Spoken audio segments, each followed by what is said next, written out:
Welcome to Feminine Systems, the podcast where we not only heal and empower women, but also reimagine systems around her. I'm Dr. D, an integrative gynecologist, an author, and an entrepreneur.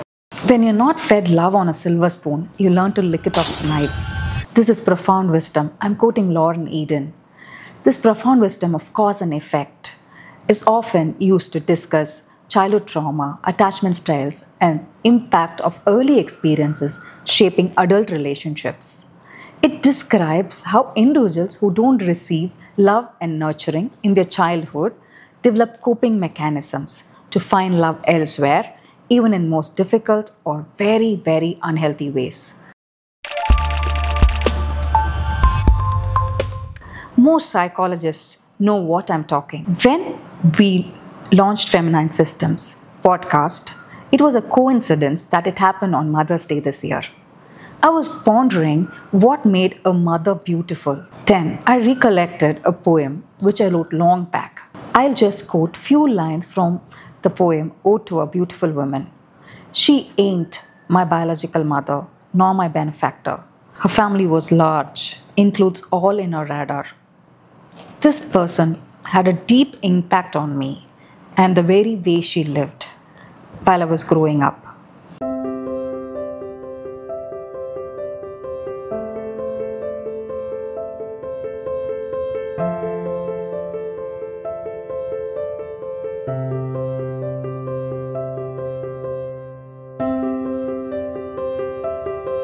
Mothering is not about childbearing alone, is what she always emphasized and demonstrated in her behavior.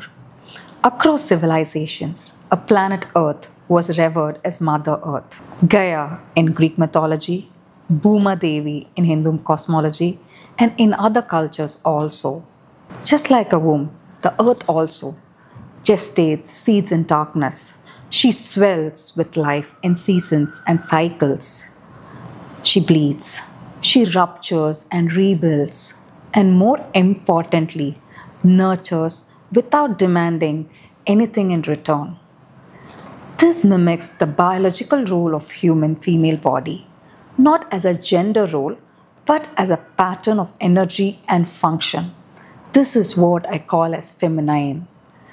That's why probably we don't say Father Earth, we call as Mother Earth. This place Earth was a womb before it became a world.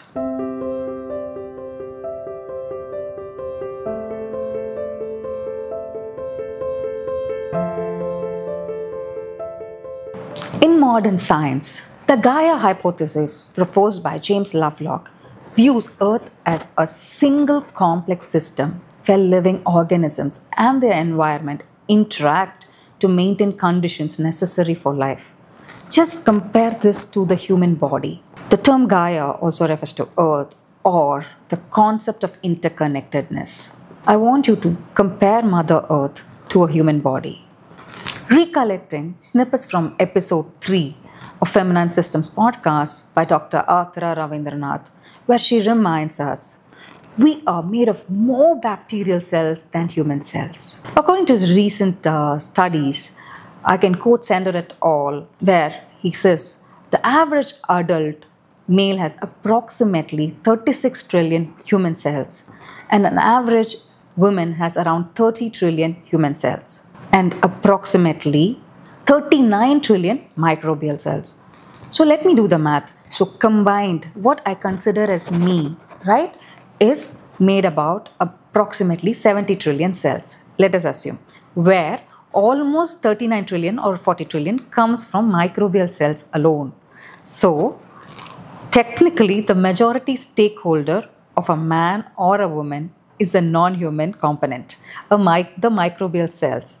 And it is more for the women because the average, the human cells are less in a woman. The microbial cells are most populated in our gut, and this is what we call as a microbiome in the 70 trillion cells. So almost 88% of the human cells are red blood cells and platelets. 10% are white blood cells and immune cells. And the remaining 1 to 2% are the skin, the muscle, fat, nerve, and organ cells. Just imagine the lifespan of red blood cells is 120 days and that of platelets is 7 to 10 days only. So this forms the 88% of human cells in that 30 trillion human cells what we actually have. So actually this math boils down to 0.5 to 7% of human cells in the entire me of what I am actually. Now the spiritual question of who the hell are you hits me very hard. Of course, the size and weight of the human cells are much larger. I should agree, because if you take a 70 kg person, only almost 1 to 2 kgs comes from the microbes, the body weight. But remember, the human genome is constituted only by 21,000 genes, while we coexist with 3 to 4 million microbial genes, which is coming from 500 to 100 different bacterial species. The yogis and the spiritual traditions of India spoke about this as Maya, Mukti, or attainment of the ultimate truth from an experiential standpoint. But science also tells us the same. And Dr. D's logic and integrative lens breaks down my self-ego. The boundary of what is me and what is not me, what is mine and what is not mine is blurring day by day. And I'm wondering, am I a human with a bunch of bacterial cells, or am I a colony of bacteria with very few human cells? I really don't know which is me and which is not me anymore. But I'm 100% sure this bundle of what we call as me is in continuous evolution within an ecosystem. We are in constant interaction and transaction with the bacteria within, the environment around, whatever we touch, feel, eat, breathe, and consume. How we do all the activities forms the base of the pyramid of even the Mediterranean diet, what we discussed in podcast 2. The perspective and attitude alters the dynamics of health and well-being overall. Over the past 100 to 200 years, owing to industrialization, sanitization, processed diets, urban living, we have lost the entire microbial species that were once co-evolved symbionts.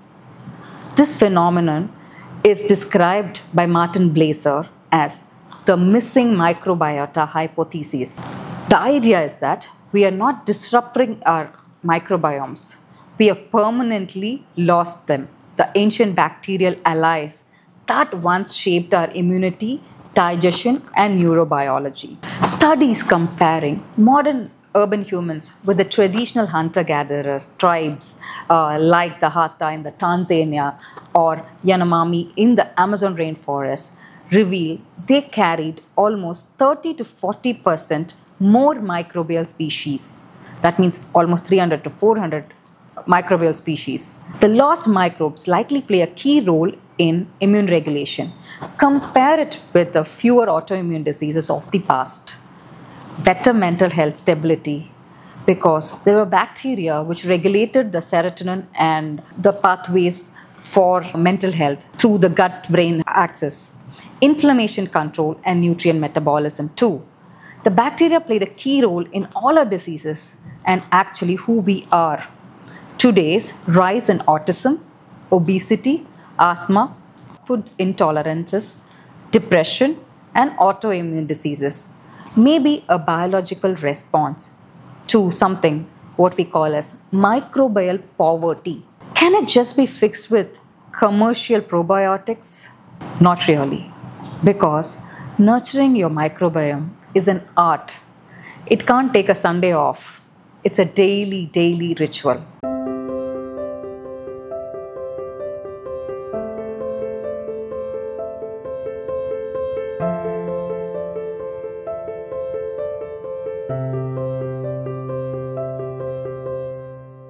To know more about probiotics, you can read my blog on the probiotic problem.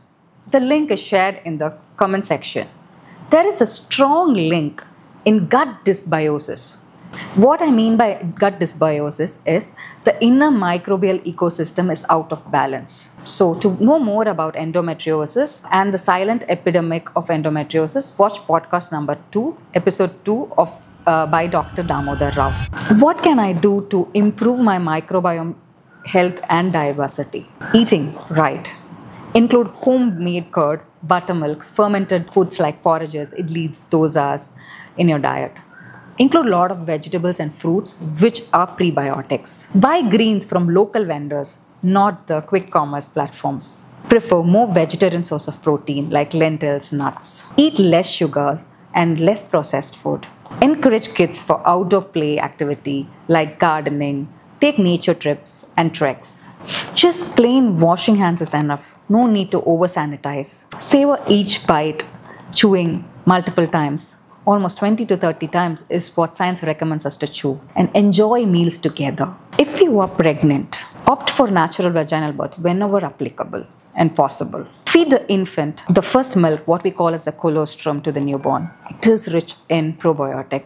They are live cells. Breastfeed exclusively for the first 6 months and continue as long as you can. If mother's own breast milk is not available, you can opt for donor breast milk from milk banks. An episode on human milk bank is done by Dr. Suja Mariam. You can watch it on episode 1 of Feminine Systems podcast. This actually has more antibodies and postbiotic molecules, which promotes gut growing better than a formula. Mother to baby and father to baby body contact helps improve the skin microbiome.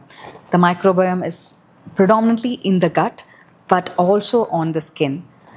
Raw banana powder is an excellent first food for infants, and you can encourage traditional weaning combined with baby-led weaning, where the child learns to explore complementary foods after 6 months of age. These are some tips which you can incorporate in your life to improve and nurture the good bacteria or the microbiome, what I say. To everyone who's listening, you're not your symptoms. You're not your story. You're not even just your cells. You're not the children of your past. You are the mother of your future self. Welcome to Feminine Systems podcast by Dr. D, where we not only heal and empower women, but also reimagine systems around her. Like, share, and subscribe to build and design a world for a woman to thrive.